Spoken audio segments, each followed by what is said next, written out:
जय हिंद साथियों, मैं अंकित कुमार यादव आप सभी का स्वागत करता हूं सृष्टि ज्ञान केंद्र में, जहां हम पढ़ रहे हैं कक्षा 11वीं की पॉलिटिकल साइंस और जिसमें चल रहा है अध्याय 9 जिसका नाम है संविधान एक जीवंत दस्तावेज। जिसमें अभी तक हमने सभी प्रमुख पहलुओं को समझ लिया है। संविधान के संबंध में हमने सारी चीजें समझ ली है कि संशोधन कैसे, कब, क्यों और इतने सारे संशोधन क्यों हुए हैं हमारे संविधान में, ये सारी बातें समझ ली। आज हम चल रहे हैं संविधान का मूल संरचना तथा उसका विकास। क्या है संविधान की मूल संरचना, किसको कहता है सर्वोच्च न्यायालय कि इसमें कभी भी छेड़छाड़ नहीं की जा सकती है, वो क्या है। आज हम चल रहे हैं उसी को विस्तार पूर्वक समझने की क्या है मूल संरचना। तो आइए पढ़ते हैं और समझते हैं। भारतीय संविधान के विकास को जिस तरह से बहुत दूर तक प्रभावित किया है वह है संविधान की मूल संरचना का सिद्धांत। आप यह बात पहले से ही जानते हैं कि इस सिद्धांत को न्यायपालिका ने केशव नंद भारती के प्रसिद्ध मामले में प्रतिपादित किया था। इस निर्णय ने संविधान के विकास में निम्नलिखित सहयोग दिया है। ये याद रखना हमेशा कि केशव नंद भारती केस वो है जिसमें सर्वोच्च न्यायालय ने आपके संविधान की मूल संरचना को बहुत अच्छे से परिभाषित किया है कि ये है संविधान की मूल संरचना और इसमें कभी भी किसी भी स्थिति में कोई परिवर्तन नहीं किया जा सकता है। कुछ भी हो जाए लेकिन इसके साथ कोई छेड़छाड़ नहीं की जा सकती किसी भी हालत में। तो सुनिए क्या इस निर्णय के द्वारा संसद की संविधान में संशोधन करने की शक्तियों की सीमाएं निर्धारित की गई। इस केस में यह निर्धारित कर दिया गया कि संविधान में आपकी संसद कितना संशोधन कर सकती है, क्या संशोधित कर सकती है और क्या संशोधित नहीं कर सकती। ठीक है। दूसरा, यह संविधान के किसी या सभी भागों के संपूर्ण संशोधन की अनुमति देता है निर्धारित सीमाओं के अंदर ही आप संविधान में संशोधन कर सकते हैं। तीसरी बात, संविधान की मूल संरचना या उसके बुनियादी तत्व का उल्लंघन करने वाले किसी संशोधन के बारे में न्यायपालिका का फैसला अंतिम होगा। केशव नंद भारती मामले में यह बात स्पष्ट हो गई।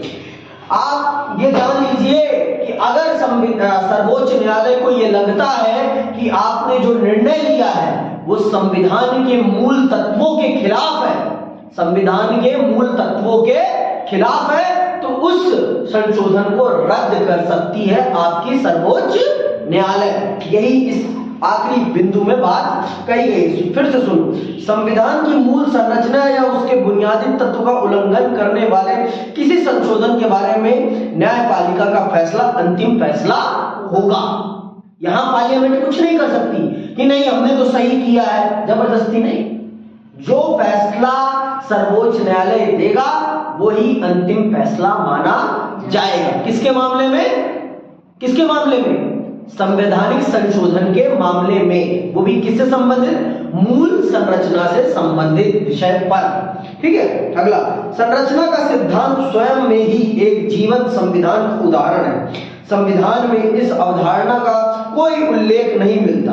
यह एक ऐसा विचार है जो न्यायिक व्याख्याओं से जन्मा है। देखो, संविधान में कोई ऐसी चीज नहीं है जो मूल संरचना मानी जाए, लेकिन संविधान की जो आधारशिला है ना, जिन चीजों पे हमारे संविधान को रखा गया है, जिन सिद्धांतों पर, उन्हीं सिद्धांतों को हमने अपने संविधान की मूल संरचना माना है। और ये तय करने का काम कौन करेगा? ये तय करने का काम सर्वोच्च न्यायालय की व्याख्याएं करेंगी।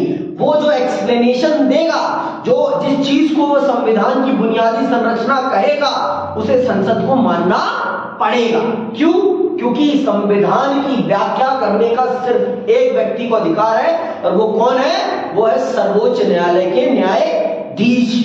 उनके अलावा किसी को भी ये अधिकार नहीं है कि वो संविधान की अपने हिसाब से कोई परिभाषा निर्धारित करे। समझ में आई बात? विगत 3 दशकों के दौरान बुनियादी संरचना के सिद्धांत को व्यापक स्वीकृति मिली है।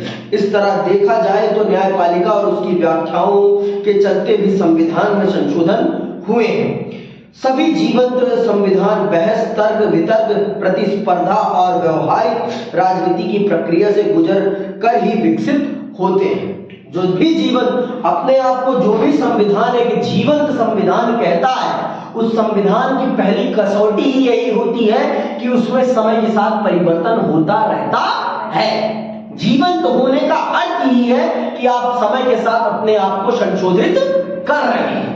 आप अपने आप को समय के साथ संशोधित कर रहे हैं, परिवर्तित कर रहे हैं, तभी आप एक जीवंत संविधान बने हुए हैं। अगर आप अपने आप में ये परिवर्तन नहीं कर रहे तो इसका मतलब आप जीवंत संविधान नहीं है। आप एक जीवंत संविधान नहीं है, ये बात आप जान लीजिए। जीवंत संविधान का मतलब ही यही है कि आप समय के साथ अपने अंदर परिवर्तन कर रहे हैं। आप अपने आप में समय के साथ परिवर्तन कर रहे हैं और डिस्कस हो रही है हर चीज, बहस नहीं, विचार विमर्श हो रहा है। आज जो हमारे संसद में दिखता है ना, वो कुत्ता घसीटी है, एक दूसरे के ऊपर ये फेंको, वो फेंको, पर्चा फेंक दो ना। ये आज के टाइम में निम्न राजनीति को दर्शा रहा है कि ना हमारे पक्ष को सहूर है, ना हमारे विपक्ष को सहूर है बात करने का। दोनों के अंदर कोई सहूर नहीं है बात करने का। ये बात आप जान लो, समझ में आई बात? आगे सुनो। 1973 के बाद न्यायपालिका ने कई मामलों में बुनियादी संरचना के तत्व को निर्धारित करने का प्रयास किया है। एक अर्थ में बुनियादी संरचना के सिद्धांत से संविधान की कठोरता और लचीलेपन का संतुलन और मजबूत ही हुआ है। संविधान के कुछ हिस्सों को संशोधन के दायरे से बाहर रखने और उसके कुछ हिस्सों को संशोधन प्रक्रिया के अंतर्गत लाने से कठोरता और लचीलेपन का संतुलन निश्चित ही पुष्ट हुआ है। समझ में आई बात? हमारे संविधान के जो हमारा देखो, सर्वोच्च न्यायालय ने ये निश्चित कर दिया है कि किन चीजों को आप संशोधित कर सकते हैं और किन चीजों को आप संशोधित नहीं कर सकते। तो इससे ये स्पष्टीकरण आ गया है कि किन चीजों को आपकी सर्वोच्च न्यायालय ने बुनियादी संरचना माना, उन्हीं चीजों को उसने संशोधन से बाहर कर दिया है जिसको उसने माना है कि ये संविधान की मूल संरचना है और इनमें किसी भी स्थिति में परिवर्तन नहीं होना चाहिए। किसी भी स्थिति में कुछ भी हो जाए, इन चीजों में परिवर्तन नहीं होना चाहिए। ये किसी भी हालत में बदलना नहीं चाहिए, कुछ भी हो जाए। तो उसी को संविधान ने सबसे ज्यादा तरजीह दी है, महत्व दिया है कि ये नहीं बदलना चाहिए और उसको संशोधन से बाहर कर दिया है कि आप इसमें किसी भी प्रकार का संशोधन नहीं कर सकते हैं। किसी भी स्थिति में कुछ भी हो जाए, आप इसमें परिवर्तन नहीं कर सकते, कुछ भी हो जाए। और बहुत सारी चीजें उसने कहा है कि आप इन चीजों को संविधान में परिवर्तित कर सकते हैं समय के साथ। तो हमारा संविधान कठोरता और लचीलेपन का दोनों का बैलेंस है। ये बैलेंस ही संविधान को इतना ज्यादा प्रभावशाली संविधान बनाता है। ये बात लिखना है अपने उत्तरों में कि हमारे संविधान में एक संतुलन साधा गया है कठोरता और लचीलेपन का। यही कठोरता और लचीलेपन ने ही हमारे संविधान को ये योग्यता प्रदान की है कि वो आज 72-73 साल से इस भारत को संचालित कर रहा है, इस भारत को संचालित कर रहा है। ये उसके अंदर तभी ये योग्यता आ पाई है। समझ में आई बात? आगे सुनिए। ऐसे कई और उदाहरण मौजूद हैं जिनसे स्पष्ट होता है कि संविधान की समझ को बदलने में न्यायिक व्याख्याओं की अहम भूमिका रही है। देखो, मैंने आपको बोल ही दिया है कि न्यायपालिका ही ये निर्धारित करेगी कि संविधान में जो लिखा है उसका मतलब क्या है। तो यही बात यहाँ कही जा रही है। ऐसे कई और उदाहरण मौजूद हैं जिनसे स्पष्ट होता है कि संविधान की समझ को बदलने में न्यायिक व्याख्याओं की अहम भूमिका रही है। नौकरियों तथा शैक्षिक संस्थानों में आरक्षण सीमा तय करने से के संबंध में उच्चतम न्यायालय ने यह फैसला दिया है कि आरक्षित सीटों की संख्या सीटों की कुल संख्या के आधे से अधिक नहीं होनी चाहिए। चाहिए। इस निर्णय को अब एक सिद्धांत के रूप में स्वीकार कर लिया गया है। इसी प्रकार अन्य पिछड़े वर्ग को आरक्षण नीति के अंतर्गत स्थान देते हुए उच्चतम न्यायालय ने क्रीमी लेयर का विचार सामने रखा और यह फैसला दिया कि इस श्रेणी से संबंधित व्यक्तियों को आरक्षण के लाभ नहीं मिलने चाहिए। क्रीमी लेयर में जो लोग आते हैं उनको आरक्षण का लाभ नहीं मिलता। वो जनरल और ओबीसी में जो क्रीमी लेयर में आते हैं वो एक बराबर होते हैं, उन्हें आरक्षण का कोई लाभ नहीं मिलता है। तो ये बात किसने निर्धारित की? ये सर्वोच्च न्यायालय ने निर्धारित की कि किसी के साथ भी अन्याय नहीं होना चाहिए। जो वास्तविक रूप से आरक्षण के हकदार हैं उनको ही आरक्षण मिलना चाहिए और किसी को नहीं मिलना चाहिए। ये बात किसने निर्धारित की? सर्वोच्च न्यायालय ने निर्धारित की। तो सर्वोच्च न्यायालय ही ये निर्धारित करता है कि संविधान की क्या व्याख्या होगी, संविधान की वास्तविक व्याख्या क्या है, इस चीज को तय करने का काम हमारा सर्वोच्च न्यायालय करता है। और ये बहुत अच्छी सुनहरी बात है कि हमारे नेताओं को ये अधिकार नहीं दिया गया है, नहीं तो वो तो अपनी राजनीति की रोटी सेकने के लिए हर चीज को अपने हिसाब से परिभाषित करते और आज देश का बंटाधार करके बैठ गए होते। ये दायित्व उसे ही दिया गया है जो सच में पका हुआ है, जो सच में समस्याओं को समझता है। इसीलिए ये काम न्यायपालिका को दिया गया है कि जिससे कि इस देश के सिद्धांत में किसी भी प्रकार से आंच ना आए। अब आप सोचो कि जिन लोगों ने इस देश का संविधान बनाया है वो ज्यादा योग्य थे कि आज जो पार्लियामेंट में बैठे हैं वो ज्यादा योग्य हैं? आप खुद सोचो इस बात को। अंबेडकर साहब जितने योग्य हैं, क्या आज के प्रधानमंत्री मुख्यमंत्री उतने योग्य हैं? कदापि नहीं। उनकी दूरदर्शिता को आप देखिए।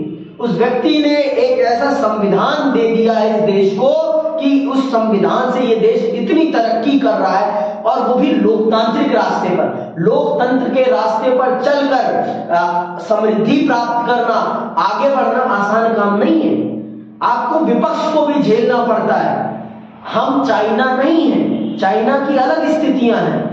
चाइना अगर इतना तेजी से विकास कर रहा है तो वो अपने विपक्ष को खत्म करता हुआ विपक्ष आगे बढ़ रहा है। मतलब उसका कोई वहां विपक्ष नहीं है। उसकी नीतियां गलत भी है तो भी सही, और सही है तो सही है ही। समझ में आई बात? आगे सुनिए।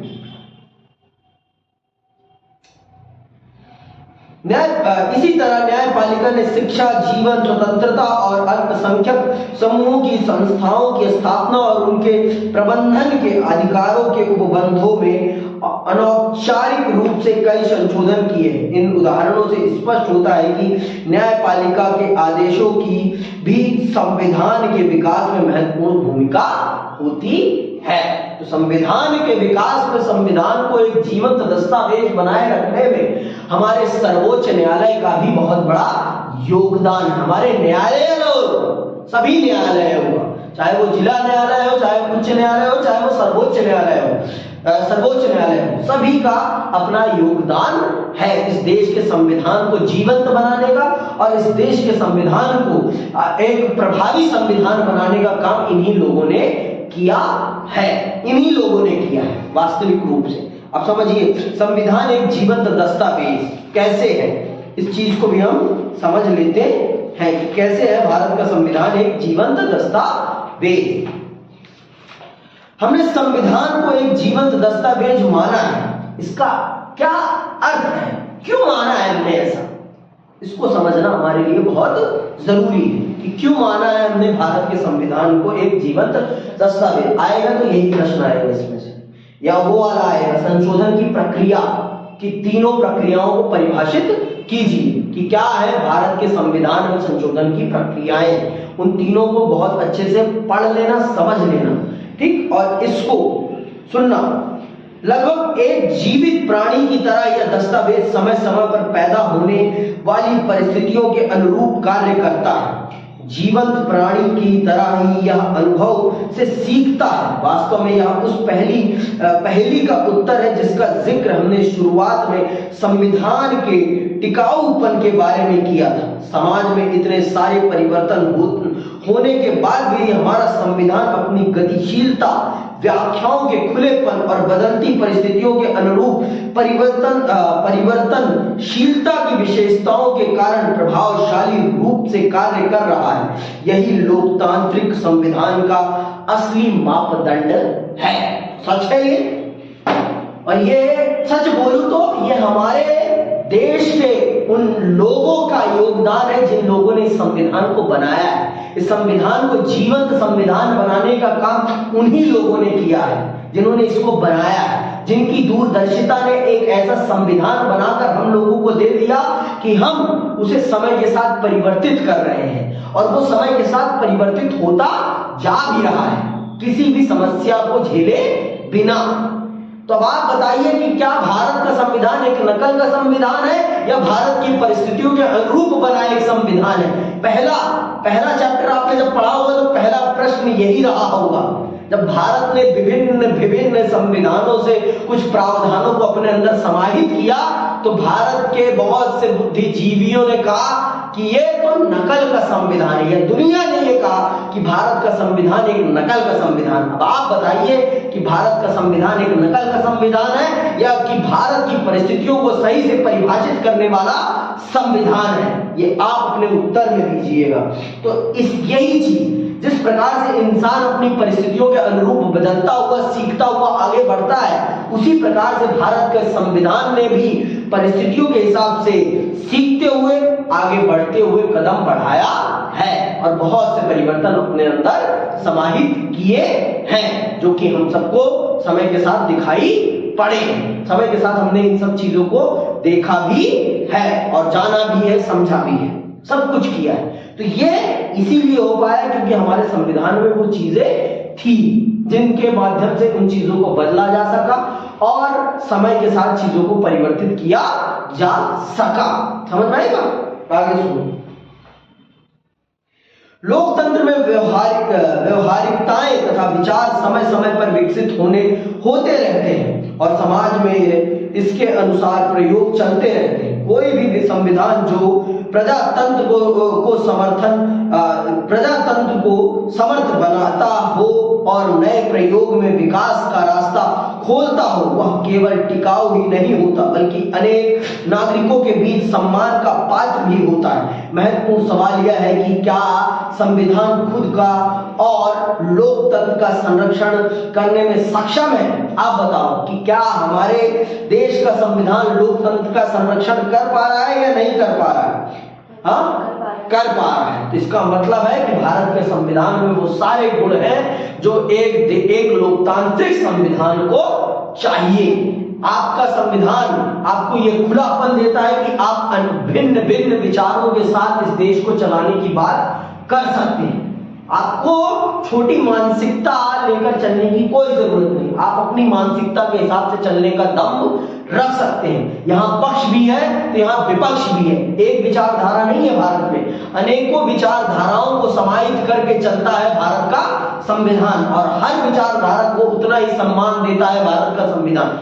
नागरिकों की बात नहीं कर रहा हूं मैं, भारत का संविधान हर विचारधारा, हर पंथ, हर वर्ग, हर जाति, हर धर्म के लोगों को एक समान सम्मान देता है। इसका मतलब है कि भारत का संविधान लोकतंत्र को सबसे ज्यादा सम्मान प्रदान करता है, अर्थात जनता की इच्छाओं का पालन करता है भारत का संविधान। समझ में आई बात? तो इसलिए हम कह सकते हैं कि भारत का संविधान लोकतंत्र का सबसे मजबूत स्तंभ है। उसी ने इस देश में लोकतंत्र की जड़ों को इतनी मजबूती से गाड़ दिया है इस देश की धरती में कि उसको कभी उखाड़ा नहीं जा सकता। आगे सुनिए। पहले 6 दशकों के दौरान देश की राजनीति तथा संवैधानिक विकास के मामले में बहुत ही महत्वपूर्ण परिस्थितियां पैदा हुई। इस अध्याय में हम उनमें से कुछ परिस्थितियों का उल्लेख कर चुके हैं। 1950 से संवैधानिक तथा वैधानिक मुद्दों के बारे में बार बार सामने आने वाला सबसे गंभीर प्रश्न संसद की सर्वोच्चता का था। संसदीय लोकतंत्र में संसद देश की जनता का प्रतिनिधित्व करती है और इसीलिए ऐसा माना जाता है कि कार्यपालिका तथा न्यायपालिका पर इसका वरीयता प्राप्त है। इसी प्रकार संविधान में सरकार के अन्य घटकों को भी शक्तियां प्रदान की गई हैं। इसीलिए यह अपेक्षा की जाती है कि संसद की सर्वोच्चता इस ढांचे के अंतर्गत ही हो। प्रजातंत्र का अर्थ केवल वोट तथा जनप्रतिनिधियों तक ही सीमित नहीं हो है। प्रजातंत्र का अर्थ विकासशील संस्थाओं से है और इसके माध्यम से ही वह कार्य करता है। सभी राजनीतिक संस्थाओं को लोगों के प्रति उत्तरदायी होना चाहिए और देश को एक दूसरे के साथ मिलकर चलाना चाहिए। तो भारत का संविधान इस काम को कराने में बहुत ज्यादा सफल हुआ है। कभी भी उसने देश के संविधान पर संसद को हावी नहीं होने दिया। चाहे आप देख लीजिए भारत के संविधान का इतिहास उठा लीजिए, भारत की न्यायपालिका का इतिहास उठा लीजिए, बस एक छोटे से समय के काल में वो लोगों के अधिकारों की रक्षा नहीं कर सका, नहीं तो पूरे समय काल में उसने भारत की जनता के अधिकारों को सबसे ज्यादा संरक्षण प्रदान किया। अब आप पूछोगी कि वो कौन सा समय काल है भैया, तो ये है वो समय काल 1975 से लेकर 1977 का ये जो समय काल, आपातकाल का ये जो समय था 18 महीने का, इसी समय में वो भारत के नागरिकों के अधिकारों की रक्षा करने में असमर्थ हुई। नहीं तो उसने कभी भी संसद के आगे अपने घुटने नहीं टेके, कभी भी इधर भी नहीं टेके थे। इसके काम को ही बंद करा दिया गया था। तो ये आप जान लीजिए, नहीं तो भारत के संविधान की रक्षा करने में न्यायपालिका ने कभी भी संसद के आगे अपने घुटने नहीं टेके हैं और मैं आशा करता हूं कि कभी टेके भी ना, क्योंकि इसी के पास ये शक्ति है कि ये उसको भी अपने कंट्रोल में और उसकी हदों में रखे। प्रजातंत्र का मतलब ये नहीं है कि बहुमत जो कहे वो ही हो। हर अल्पसंख्यक की बात को भी, अगर अल्पसंख्यक सही है तो अल्पसंख्यक की बात को भी उतनी ही तरजीह दी जाए जितनी कि बहुसंख्यकों की बात को तरजीह दी जा रही है। लोकतंत्र का मतलब ये भी होता है और यही होना भी चाहिए कि सिर्फ बहुसंख्यकों की बात ना हो, अल्पसंख्यकों की बात भी होनी चाहिए। हम पाकिस्तान नहीं है, हम हिंदुस्तान है। यही हमें सबसे बड़ा डिफरेंस है। हम राम के सिद्धांत पे चलते हैं, हम किसी और के सिद्धांत पे नहीं चलते। हम बुद्ध के सिद्धांतों पर, हम महावीर स्वामी के सिद्धांतों पर चलते हैं। यही हम में और उनमें सबसे बड़ा फर्क होना चाहिए। समझ में आई बात? आगे सुनिए। न्यायपालिका ने न्यायपालिका का योगदान, इस देश के संविधान को जीवंत संविधान बनाने में न्यायपालिका ने किस प्रकार से योगदान दिया है, ये भी सुन लेते हैं, समझ लेते हैं। न्यायपालिका तथा संसद के विवाद के दौरान संसद का मानना था कि उसके पास गरीब, पिछड़े तथा असहाय लोगों के हितों की रक्षा के लिए कानून बनाने की शक्ति मौजूद है, संशोधन करने के लिए। ठीक है, न्यायपालिका ने इस बात पर जोर दिया कि ये सब कार्यकलाप संवैधानिक ढांचे के अंतर्गत किए जाने चाहिए। उसने याद दिलाया आपको कि आप सब करें, हमें कोई दिक्कत नहीं, लेकिन अपनी हद में रहते हुए करें, हद ना तोड़ें। आप अगर आप हद तोड़ेंगे तो आप कुछ भी करें, हम आपको रोकने के लिए खड़े हैं सीना तान के।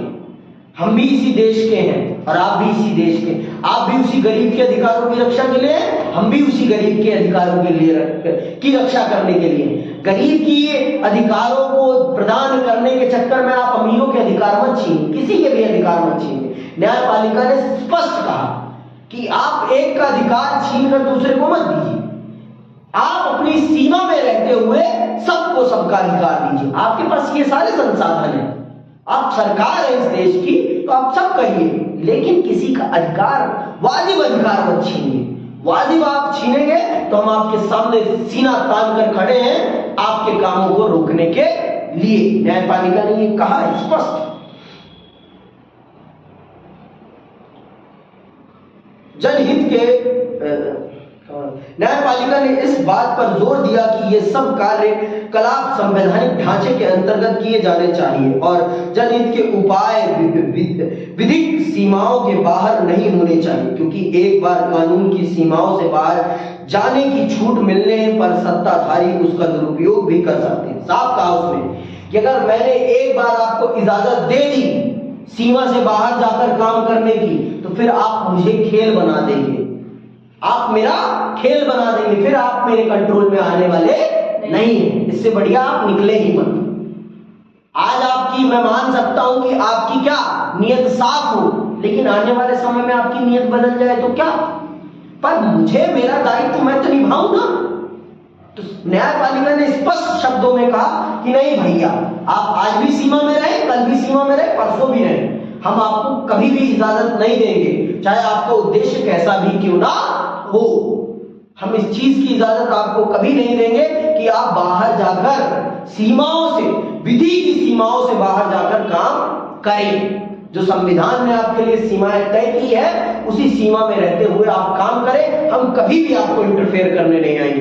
लेकिन अगर आपने हल्का भी उन सीमाओं से बाहर जाके काम करने का प्रयास किया तो हमसे बुरा कोई नहीं, फिर हमसे बुरा कोई नहीं है। क्या हुआ? ठीक है। भारतीय संविधान की सफलता इन तनावों को समझने में ही निहित है। न्यायपालिका ने केशवानंद के मामले में संविधान की भाषा पर नहीं बल्कि उसकी आत्मा के आधार पर निर्णय दिया। संविधान पढ़ने पर आपको संविधान के मूल ढांचे के बारे में कहीं उल्लेख नहीं मिलेगा।